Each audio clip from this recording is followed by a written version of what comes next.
Hello everyone, welcome to bureaucracy IAS military and police academy.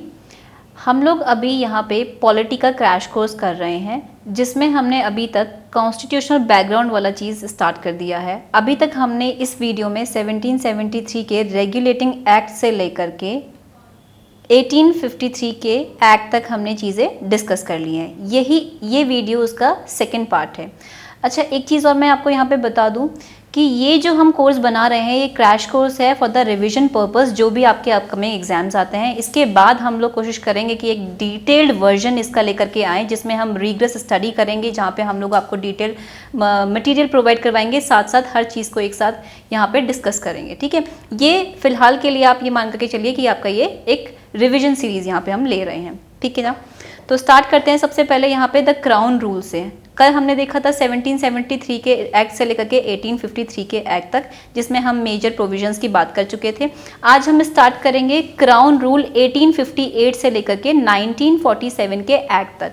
अब इसमें हम लोग को ध्यान देने वाली बात है कि यहाँ पर हमारा जो एक्ट ऑफ, हम बोल सकते हैं कि फर्स्ट हमारा यहाँ पे एक्ट ऑफ इंडिपेंडेंस जो है, यहाँ पे जो हमारा म्यूटिनी, सिपाही म्यूटिनी जिसके नाम से हम जानते हैं, तो यहाँ पे विद्रोह के बाद से जो यहाँ पे ब्रिटेन गवर्नमेंट है वो यहाँ पर क्या कर गई थी कि इंडियन के लोगों को यहाँ पे या इंडिया के लोगों को यहाँ पे पॉलिसीज़ बनाने में या उनको यहाँ पे उनके लिए एक रिस्पॉन्सिबल गवर्नमेंट बनाने के लिए काम करने लग गई थी, क्योंकि उनको ये लग गया था कि हाँ अब ये क्या करने लग गए हैं, विद्रोह करने लग गए हैं। तो 1857 एक हमारा बहुत ही मेजर रिवॉल्ट रहा है, जिसको हम सिपाही म्यूटिनी भी बोलते हैं, और इसको फर्स्ट रिवॉल्ट ऑफ इंडिपेंडेंस भी बुक्स में कहा गया है। ठीक है, तो बात करते हैं सबसे पहला एक्ट जो लेकर के आए इसके बाद से, गवर्नमेंट ऑफ इंडिया एक्ट 1858। इसमें क्या क्या मेजर प्रोविजंस रहे थे, यहाँ पे ध्यान देने वाली बात है कि यहाँ पर हमारे जितने भी चेंजेस रहे हैं वो एडमिनिस्ट्रेटिव लेवल पे रहे हुए हैं। ज़्यादा मेजर चेंजेस यहाँ पे पॉलिटिकली या गवर्नमेंट को किसी तरीके से चेंज करने की ज़रूरत नहीं करी गई। बस यहाँ पर एक चीज़ इंट्रोड्यूस करी गई है जिसका वो नाम देते हैं रिस्पॉन्सिबल गवर्नमेंट, ताकि वो लोग यहाँ पे इंडिया के लोगों को क्या कॉन्फिडेंस में ले सकें कि हम लोग यहाँ पे आपके फ़ायदे के लिए यहाँ पे काम करा जा रहा है।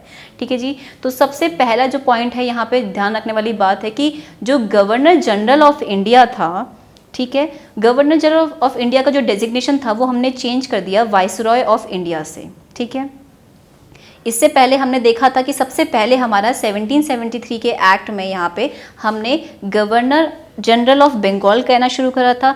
फिर उसके बाद हमारा 1833 के एक्ट में हमने गवर्नर जनरल ऑफ इंडिया कहना शुरू करा था, जिसमें हमारे विलियम बेंटिक जो थे वो first governor general of India बने थे। उसके बाद से हमने यहाँ पे देखा कि मेजर चेंज क्या आया है कि गवर्नर जनरल ऑफ इंडिया हमारे वाइसरॉय ऑफ इंडिया कहलाए जाएंगे। ठीक है, उसके बाद यहाँ पे ध्यान देने वाली बात है कि सबसे पहले जो थे लॉर्ड कैनिंग यहाँ पे हमारे फर्स्ट वाइसरॉय बने हैं। ध्यान रखेंगे, लॉर्ड कैनिंग हमारे यहाँ पे सबसे पहले फर्स्ट वाइसरॉय ऑफ इंडिया इस एक्ट के द्वारा बनाए गए थे। उसके बाद यहाँ पे मेजर प्रोविजन इसका ये है कि it ended the system of double system. अच्छा, डबल सिस्टम क्या है? अगर आपने इससे पहले वाला वीडियो देखा होगा तो आपको याद होगा कि हमने यहाँ पे कोर्ट ऑफ डायरेक्टर्स की बात करी थी और दूसरा बोर्ड ऑफ कंट्रोल की बात करी थी। तो बोर्ड ऑफ कंट्रोल और कोर्ट ऑफ डायरेक्टर्स यहाँ पे हमारी दो बॉडीज थी जो यहाँ पे कॉमर्शियल फंक्शंस और पॉलिटिकल फंक्शंस को दिखा रही थी। तो यहाँ पे ये जो दो सिस्टम्स थे या ये जो दो बोर्ड्स हमने यहाँ पे बनाए गए थे, इनको अबॉलिश करने की बात करी थी। दिस हाउएवर यहाँ पे जो भी चीज़ है, अब क्या हुआ था उसके लिए हमने क्या कहा था कि it created a new office, जिसको हम बोल रहे थे secretary of state for India. ये कहाँ पे बनाया गया था? ये बेसिकली क्या था, ध्यान रखेंगे कि जो सेक्रेटरी ऑफ स्टेट था ये एक मेंबर था ब्रिटिश कैबिनेट का और ये रिस्पॉन्सिबल था ब्रिटिश पार्लियामेंट के लिए। ठीक है, और इसके साथ साथ यहाँ पे हमें establishment of a 15 member council देखने को मिला है, जो कि क्या करेगी, इस सेक्रेटरी को असिस्ट करेगी इन हिज वर्किंग। तो these are the major provisions हम बात करेंगे गवर्नमेंट ऑफ इंडिया एक्ट 1858 की। और जैसा मैंने आपको पहले भी बताया कि यहाँ पे हमें क्या है, सिर्फ और सिर्फ एक इम्प्रूवमेंट दिखा हुआ है किसमें, एडमिनिस्ट्रेटिव फंक्शनरी में। यहाँ पे हमने ज़्यादा मतलब जो आपका कह सकते हैं कि इंडियन गवर्नमेंट के ऊपर एक कंट्रोल जो है इंग्लैंड का, डायरेक्ट कंट्रोल जो है वो ले लिया गया था। क्योंकि अब क्या था, यहाँ पे हमने आप बात करेंगे कि कंपनी को हमने अबॉलिश कर दिया था, कंपनी जो ईस्ट इंडिया कंपनी थी उसको खत्म कर दिया था। उसके बाद हमने यहाँ पे अपने डायरेक्ट रिप्रेजेंटेटिव्स बिठा दिए थे। जो ये वाइसरॉय है, ये एक तरीके का आप कह सकते हैं इंग्लैंड का एक डायरेक्ट रिप्रेजेंटेटिव यहाँ पे काम करना शुरू कर दिया था। ठीक है, तो इसको हम इसके साथ हम यहाँ से बोलते हैं कि it actually started the gradual introduction of a responsible government in India. ठीक है, इसके बाद हम देखते हैं नेक्स्ट एक्ट में इसमें क्या कहा गया। इसके बाद से हमने यहाँ पे अच्छा ध्यान देने वाली बात है कि इसके बाद से जितने भी हमारे एक्ट आए उनका नाम हमने यहाँ पर इंडियन काउंसिल एक्ट रखा। मेनली अगर मैं बता दूं तो यहाँ पे 1861 का एक्ट देखने को मिलता है, 1892 का एक्ट देखने को मिलता है, और उसके बाद 1909 के एक्ट को हम लोग यहाँ पे इंडियन काउंसिल एक्ट कहा जाता है। अच्छा, इसकी वजह क्या रही है कि हमें इनको इंडियन काउंसिल एक्ट कहा गया है? क्योंकि यहाँ पर ये देखा गया कि एक नेसेसिटी फील करी गई कि इंडियंस के साथ कोऑपरेशन बिठाना बहुत ज़रूरी है। अगर हम इंडियंस के साथ कोऑपरेशन नहीं बिठाएंगे तो हमें 1857 के रिवॉल्ट जैसा कुछ ना कुछ हमें आगे भी देखने को मिलेगा। तो जैसा मैंने बताया कि इससे पहले एक्ट में भी यही बोला गया कि हम लोग यहाँ पे क्या कर रहे हैं, इंट्रोड्यूस कर रहे हैं एक आंसरेबल गवर्नमेंट का, एक रिस्पॉन्सिबल गवर्नमेंट का जो फैक्टर है उसको ऐड करते हुए हमने यहाँ पे इंडियंस को भी एसोसिएट करना शुरू करा। इसी वजह से यहाँ पे हमने इसको इंडियन काउंसिल एक्ट 1861 के नाम से हमने रखना शुरू किया। ठीक है, अब सबसे पहली चीज, वेरी इंपॉर्टेंट चीज क्या है जी, इसमें देखेंगे कि it initiated the process of decentralisation. Very important, decentralisation याद रखेंगे कि हमने स्टार्टिंग में जब हम बात करेंगे 1773 के रेगुलेटिंग एक्ट की, तो हमने एक चीज ध्यान दी थी कि वहां से हम लोग क्या कर रहे थे, सेंट्रलाइजेशन का प्रोसेस स्टार्ट कर रहे थे। लेकिन इस वाले एक्ट से, अब जब से हमने यहाँ पे इंडियन काउंसिल एक्ट को इंट्रोड्यूस करा है, तो यहाँ से हम लोग देखेंगे कि दोबारा से डिसेंट्रलाइजेशन का प्रोसेस यहाँ पे धीरे धीरे स्टार्ट करेंगे and it will lead to the climax till 1935 का गवर्नमेंट ऑफ इंडिया एक्ट, जिसमें हम लोग यहाँ पे प्रोविंशियल ऑटोनोमी की बात करते हैं। ठीक है, तो सबसे पहला इंपॉर्टेंट पॉइंट इसका यही है कि it initiated the process of decentralisation. Second point देखेंगे कि it started the beginning of representative institutions by associating Indians with the law making process. अब क्या हुआ है, यहाँ पे हमने क्या करा हुआ है कि मैंने आपको जैसे बताया कि इनका नाम ही हमने इंडियन काउंसिल एक्ट इसलिए रखा गया है ताकि हम इंडियंस को एसोसिएट कर सके लॉ मेकिंग प्रोसेस में, ताकि हम उनको दिखा सके कि हाँ हम उनके वेलफेयर के लिए काम कर रहे हैं। इसीलिए इसने यहाँ पे एक स्टार्टिंग कर दी थी कि यहाँ पे रिप्रेजेंटेटिव इंस्टीट्यूशंस प्रोवाइड करवाना शुरू कर दिया था इंडियंस को एसोसिएट करने के लिए, किसमें, लॉ मेकिंग प्रोसेस में। और हम देखेंगे यहाँ पे Raja of Banaras, Maharaja of Patiala and sir Dinkar Rao जो थे वो नॉमिनेट किए गए थे। ठीक है, hello student, Uttarakhand online paid course में आपका स्वागत है। यह कोर्स आयोग द्वारा ली जाने वाली समस्त परीक्षाओं के पाठ्यक्रम को ध्यान में रखते हुए बनाया गया है, जो कि उत्तराखंड की समस्त परीक्षाओं को कवर करेगा। इस कोर्स में आपको कंप्लीट वीडियोस मिलेंगे, जो लगभग 45 ज़्यादा वीडियो होंगे। इसके अतिरिक्त हैंड रिटन नोट्स, जिसको क्लासरूम नोट्स कहा जाता है, वो भी प्रोवाइड किए जाएंगे। इसके अतिरिक्त आपको टेस्ट सीरीज़ के भी उपलब्ध कराई जाएगी, जिसमें अधिकतम 1000 लगभग प्रश्नों की संख्या रखेंगे। और इसके अतिरिक्त हम संस्थान के द्वारा एक विशेष रूप से प्रयास किया जाएगा डाउट सेशन रखने का, क्योंकि उत्तराखंड के इतिहास को पढ़ने या उत्तराखंड की परीक्षाओं को तैयारी करने में जो सबसे छात्रों के उनमें प्रश्नों के ऊपर से डाउट रखते हैं, या हम जो क्लास नोट्स के डाउट हो गए या वीडियो में बना रहे हैं, या जो टेस्ट सीरीज़ दी जाएगी उसमें जितने डाउट होंगे उसको हम अलग से डाउट सेशन के टाइटल से उसमें डिस्कस किया जाएगा। यह कोर्स परीक्षाओं में आपको जो आने वाले एग्जाम हो रहे हैं उन एग्जाम में आपको 75 से लेकर 80% प्रश्नों को कवर करेगा। कोर्स को ज्वाइन करने के लिए नीचे दिए गए नंबर पर संपर्क कर सकते हैं, या फिर डिस्क्रिप्शन बॉक्स में कोर्स का लिंक दिया गया है, आप उस लिंक के माध्यम से भी इस कोर्स को ज्वाइन कर सकते हैं। अभी इस कोर्स पर 50% डिस्काउंट या 50% की छूट दी जा रही है, जो कि एक लिमिटेड टाइम ऑफर के अंतर्गत रखा गया है। जो कोई स्टूडेंट इस कोर्स को ज्वाइन करना चाहते हैं इस ऑफर का लाभ उठा सकते हैं। तो हम आने वाले परीक्षाओं को देखते हुए उत्तराखंड के जितने छात्र हैं उन सबके उज्जवल भविष्य की कामना करते हैं, और इन्हीं शुभकामनाओं के साथ साथ हम मिलते हैं अपने उत्तराखंड के ऑनलाइन पेड कोर्स में। तब तक के लिए धन्यवाद। ठीक है, इसके बाद हम देखते हैं कि यहाँ पे हमें इस्टेब्लिशमेंट होता हुआ दिख रहा है of new legislative council for Bengal. अच्छा, यहाँ पे थोड़ा सा टाइपिंग एरर है, इसको सही कर लेंगे आप। नॉर्थ वेस्टर्न प्रोविंस, यहाँ पे बंगाल की जगह आप कर लीजिएगा north western provinces and Punjab. ठीक है, तो यहाँ पे हमने बात करी कि डिसेंट्रलाइजेशन प्रोसेस देखने को मिला हुआ है, यानी कि हमने यहाँ पे पावर्स को दोबारा से अलग अलग प्रोविंसेस को दोबारा देना शुरू कर दिया था, जो कि हमने यहाँ पे याद करेंगे कि 1773 के रेगुलेटिंग एक्ट से जो हमने स्टार्ट करा था कि हमने क्या करी थी, वहाँ पे सब ऑर्डिनेट बनाना शुरू किया था या फिर उनसे पावर्स लेना शुरू कर दिया था। यहाँ पे हमने दोबारा से पावर्स को देना शुरू कर दिया, यानी कि वो दोबारा से लॉ मेकिंग कर पाएंगे। And very important, it started the system of portfolio system. Basically portfolio system जो हमारा अभी तक चलता है कि क्या कौन कौन से मिनिस्टर्स कौन कौन से चीज़ों के लिए, कौन कौन से आप कह सकते हैं सेक्टर्स के लिए रिस्पॉन्सिबल रहेंगे, तो ये हमने एक पोर्टफोलियो सिस्टम यहाँ पे इंट्रोड्यूस किया था। ये बहुत ही मेजर इंपॉर्टेंट पॉइंट है, क्वेश्चन यहीं से आपको डायरेक्ट प्रीलिम्स में देखने को मिलता है। And also very important point, it empowered the viceroy to issue ordinance. यहाँ से हम लोगों ने ऑर्डिनेंस प्रोवाइड करवाने की, देने की जो पावर है वो वाइसरॉय को यहाँ पे स्टार्ट कर दी थी। और ध्यान रखेंगे कि जो ऑर्डिनेंस की लाइफ थी वो 6 months रखी गई थी। ठीक है, तो these are the major provisions of the Indian council act 1861। इसके बाद वाला एक्ट देखते हैं हम। अगेन जैसे मैंने आपको बताया कि आपका इसको भी हमने इंडियन काउंसिल एक्ट से नाम से जाना जाता है 1892 के। इसमें क्या क्या मेजर प्रोविजंस से देखेंगे। बेसिकली इसमें क्या करा गया है कि यहाँ पे एडिशनल नंबर जो है ऐड करा गया है, यानी कि यहाँ पे ऑफिशियल जो मेंबर्स है उनकी मेंबर्स को ना बढ़ाते हुए इन्होंने फिर भी यहाँ पे इंडियंस को दोबारा से एसोसिएशन यानी कि उनका नंबर इंक्रीज करने के लिए, ताकि वो उनको कॉन्फिडेंस में ले सके, ताकि वो उनको दिखा सके कि हाँ आप भी यहाँ पे बैठिए, आप भी इसमें पार्ट लीजिए। हाउएवर ध्यान देने वाली बात है कि अभी उनको मेजर पावर्स नहीं दी हुई थी, लेकिन फिर भी it increase the number of additional यानी कि जिसको हम बोलते हैं non official members in the central and the provincial legislative councils. ठीक है, इसके बाद it increase the functions of legislative councils like budget discussing. अभी तक क्या हो रहा था कि सारी पावर्स मेनली एग्जीक्यूटिव बॉडी के पास थी, लेकिन अब जो यहाँ पर लेजिस्लेटिव बॉडी जो हमने बनाई हुई थी उसके पास बजट को डिस्कशन करने की या डिस्कस करने की, क्वेश्चंस करने की यहाँ पे पावर दी गई थी। और बहुत ज़्यादा इंपॉर्टेंट चीज़ यहाँ पे हमने देखने को मिली है कि नॉमिनेशन, यहाँ पे जो वर्ड है वो देखने को मिला है।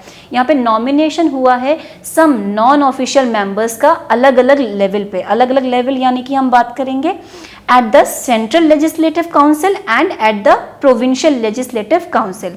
सेंट्रल लेजिस्लेटिव काउंसिल की बात करेंगे तो ये यहाँ पे क्या बोलते हैं, हम बोल सकते हैं कि यहाँ पे नॉमिनेट किया जाएगा किसके द्वारा, वाइसरॉय के द्वारा, वाइसरॉय के द्वारा on the recommendations of the provincial legislative councils और यहाँ पे बंगाल चैम्बर ऑफ कॉमर्स के साथ। ठीक है जी, और उसके बाद अगर हम बात करेंगे प्रोविंशियल लेजिस्लेटिव काउंसिल्स की, तो उसके साथ साथ हम बात करेंगे कि यहाँ पर जो नॉमिनेट करेगा वो गवर्नर के द्वारा किया जाएगा on the recommendations of district boards, municipalities, universities and trade associations etcetera.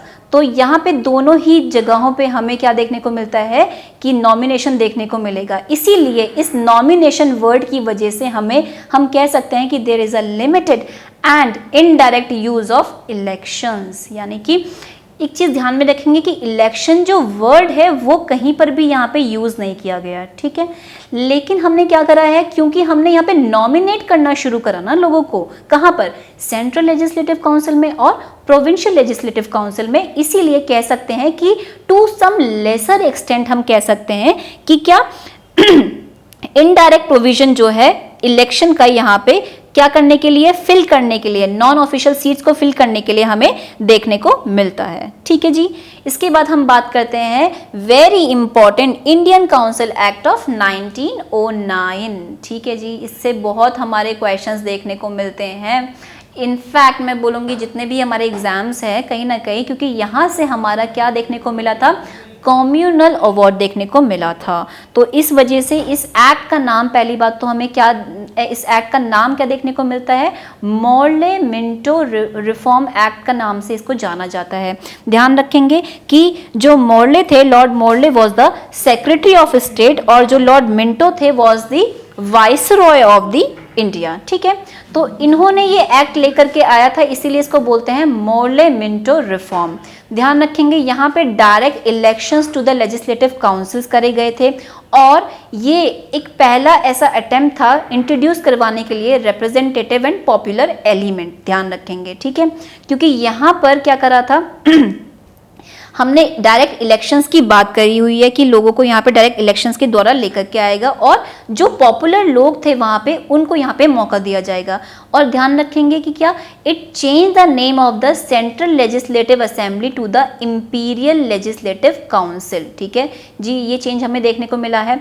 The member of the central legislative council was increased from 16 to 60, ये उल्टा हो चुका है। हाँ, ध्यान रखेंगे was increase to 60, actually increase हो चुका है फ्रॉम 16 से। ठीक है, it also introduced a system of communal representation for Muslims by accepting the concept of separate electorates. यहीं से हमने देखा था कि जो कम्युनलिज्म है वो यहाँ पर इन्होंने इंट्रोड्यूस करा था। इसी वजह से हम लॉर्ड मिंटो को बोल सकते हैं कि आप फादर ऑफ कम्युनल इलेक्टोरेट बोला जाता है, क्योंकि इन्होंने ही यहाँ पे कॉन्सेप्ट दिया था कि दैट हम लोग मुस्लिम्स के लिए बेसिकली यहाँ पे ध्यान रखने वाली बात है कि जो आप कह सकते हैं हिंदू मुस्लिम की जो नींव है वो इन्होंने ही रखी थी, क्योंकि इन्होंने बोला था कि बेसिकली होता क्या है, ये समझा दूँ आपको थोड़ा सा कि सेपरेट इलेक्टोरेट कहने का मतलब ये है कि जिस एरिया में अगर मुस्लिम्स वहाँ से खड़े होते हैं then only Muslims will vote for their candidates, that is the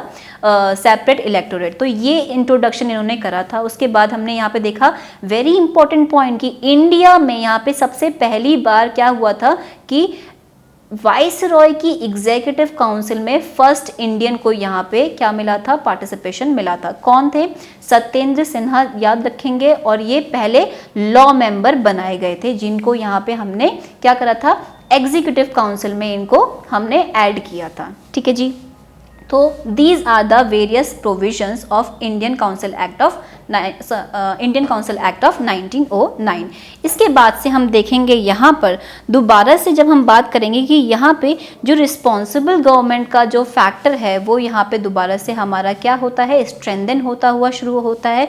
इसीलिए अब ये बोला गया है कि आपकी गवर्नमेंट है, इसलिए आप ही के लिए यहाँ पे एक्ट लेकर के आ रहे हैं जिसको हम बोलते हैं कि क्या, गवर्नमेंट इंडिया एक्ट ऑफ 1919। ठीक है ना, इसमें देखेंगे कि this act is also known as Montagu Chelmsford reform. इस एक्ट को क्या बोला जाता है, मॉन्टेग्यू चैम्सफोर्ड रिफॉर्म्स बोला जाता है, जिसमें हमने क्या क्या देखने को मिलेगा, the central subjects were demarcated and separated from those of the provincial subjects. यहाँ पे डीमार्केशन किया गया है या सेपरेशन किया गया है सेंट्रल सब्जेक्ट्स का और प्रोविंशियल सब्जेक्ट्स का, दोनों को अलग अलग बांटा गया है। The schemes of dual governance, यानी कि ड्वेल गवर्नेंस यहाँ पे ऐड किया गया है। क्या बोलते हैं उसको, जिसको हम डायरकी के नाम से जानते हैं, was introduced in the provincial subjects. ठीक है जी, यहाँ पे डायरकी इंट्रोड्यूस करी गई थी। डायरकी इंट्रोड्यूस क्या करी गई है, इसका सिस्टम हम यहाँ पे समझ लेते हैं। Under the dyarchy system the provincial subjects were divided into 2 parts. ये 2 पार्ट्स में डिवाइड करे गए हैं, किस किस में,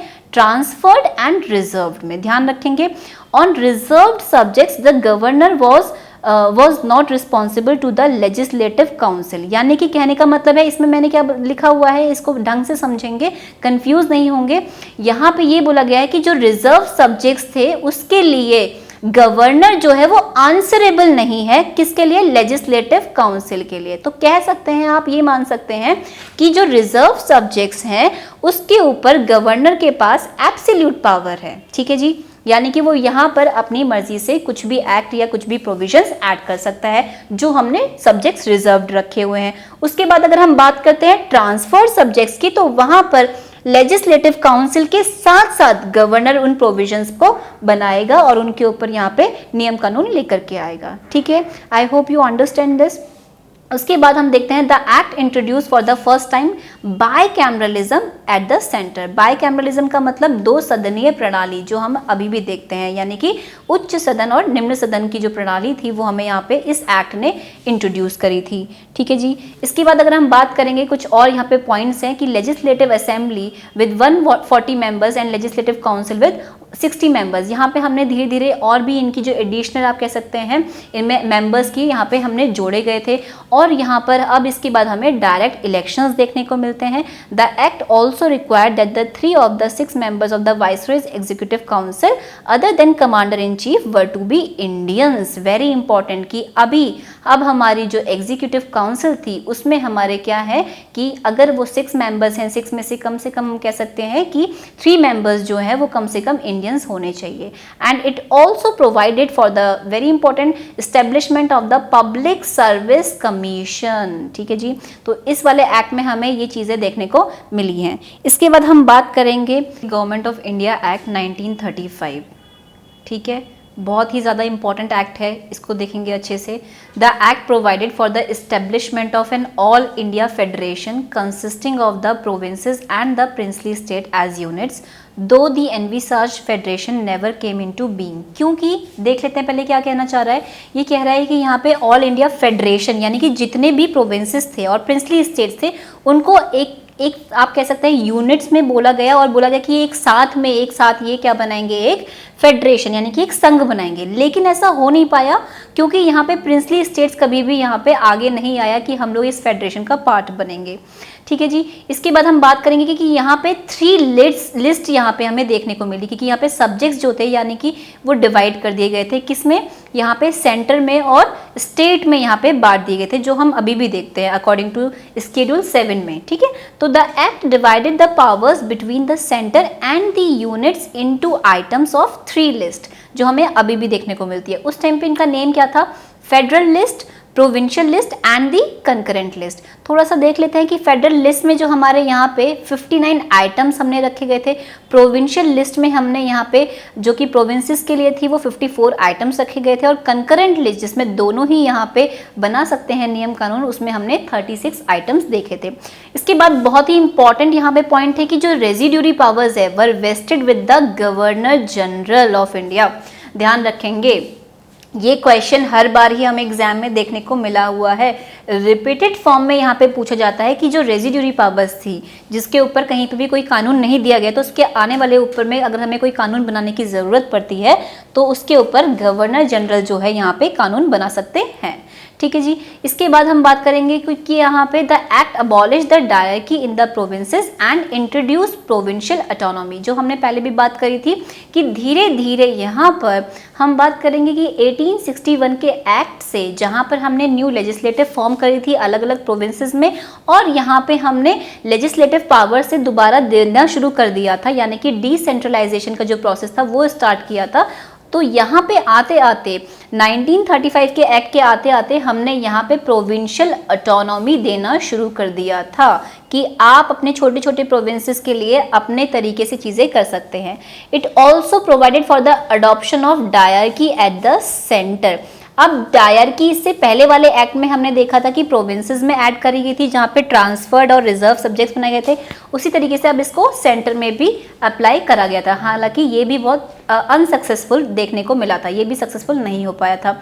it also introduce bicameralism in 6 out of 11 provinces. उस टाइम के जो हमारे 11 प्रोविंसेस थे उसमें हमें 6 में से, यानी कि these 6 provinces are Assam, Bengal, Bombay, Bihar, Madras and United Province, इसमें हमें बाइकैमरलिज्म यानी कि कह सकते हैं आप द्विसदनीय प्रणाली देखने को मिली थी, यानी कि इसके तहत हमने बनाना शुरू किया था। और it also provided for the establishment of the federal court. यहाँ पे हमें फेडरल कोर्ट बनता हुआ दिखता है, और साथ साथ यहाँ पे अबॉलिश कर दिया था काउंसिल ऑफ इंडिया को। याद है आपको जब हमने बात करी थी 1857 के रिवॉल्ट के बाद, यहाँ पे जो 1858 का यहाँ पे हमारा एक गवर्नमेंट ऑफ इंडिया एक्ट आया था, उसमें हमने एक यहाँ पे सेक्रेटरी की काउंसिल बनाई थी, तो वो काउंसिल हमने यहाँ पे अबॉलिश कर दी थी। ठीक है, इसके बाद हमारा लास्ट जिसके तहत हमें यहाँ पे इंडिपेंडेंस मिलती है, उस एक्ट के मेजर प्रोविंसेस भी हम देख लेते हैं, जिसको हम बोलेंगे इंडियन इंडिपेंडेंस एक्ट 1947। क्या है देख लेते हैं इसमें। It declared India as a independent and sovereign state. इसी के तहत हमें यहाँ पे ये बोला गया कि इंडिया कैसा रहेगा, एक इंडिपेंडेंट एंड सोवरेन स्टेट बनेगा। It also established a responsible government at both the central and the provinces. यहाँ पे ये बोला गया कि सेंट्रल लेवल पे भी और आपके प्रोविंसेस में भी, जिसको हम स्टेट्स बोलते हैं, उस लेवल पे हमें रिस्पॉन्सिबल गवर्नमेंट का फॉर्मेशन देखने को मिलेगा। रिस्पॉन्सिबल गवर्नमेंट मैंने पहले भी इसका फैक्टर बताया हुआ है। रिस्पॉन्सिबल का मतलब सीधा सीधा आप ये बोल लीजिए कि it is basically an answerable form of government. ठीक है, आंसरेबल यानी कि यहाँ पे हमेशा ध्यान देने वाली बात है कि एग्जीक्यूटिव बॉडी जो रहेगी हमेशा वो लेजिस्लेटिव के लिए हमेशा क्या रहेगी, रिस्पॉन्सिबल रहती है। It also designated the viceroy India and the provincial governors as the constitutional normal heads. ठीक है, इनको हमने क्या बोला गया कि ये कॉन्स्टिट्यूशनल नॉर्मल हेड्स रहेंगे, अभी भी ये मतलब हमारे हेड बने रहेंगे। ठीक है, इट असाइन डुअल फंक्शंस, यहाँ पे डुअल फंक्शंस असाइन करे गए। वेरी इंपॉर्टेंट पोर्शन है ये अब, क्योंकि इसके आने वाली स्लाइड में या इसके आने वाले लेक्चर में हम देखेंगे कि वहाँ पे कॉन्स्टिट्यूएंट असेंबली कैसे फॉर्मेशन हुई। तो इसीलिए जो कॉन्स्टिट्यूएंट असेंबली का जो फॉर्मेशन होता है उनको दो काम दिए गए। क्या क्या दो काम दिए गए, एक तो वो कॉन्स्टिट्यूएंट असेंबली का काम करेंगे यानी कि कॉन्स्टिट्यूशन मेकिंग का काम करेंगे, और साथ साथ के लिए जो हमने यहाँ पे एक डोमिनियन स्टेटस जो हमने दिया हुआ है, कह सकते हैं, जहाँ पर अभी हमारी एक गवर्नमेंट बनेगी तो वो गवर्नमेंट के लिए भी एक एज अ सोवरेन बॉडी भी काम करेगी, जो यहाँ पे लॉ मेकिंग प्रोसेसेस को भी देखेगी। ठीक है जी, तो इसके साथ साथ हमारे जितने भी प्रोविंसेस थे यानी कि जितने भी हमारे प्रोविजंस थे हमने यहाँ पे कंप्लीट कर लिए हैं। इसके बाद आने वाली वीडियो में हम डिस्कस करेंगे कि कैसे हमारा कॉन्स्टिट्यूएंट असेंबली फॉर्मेशन करता है इंडिया के। अगर हम बात करेंगे कॉन्स्टिट्यूशन की क्या मेन सेलिएंट फीचर्स हैं, तो इसके बाद हम मिलते हैं नेक्स्ट वीडियो में। Thank you.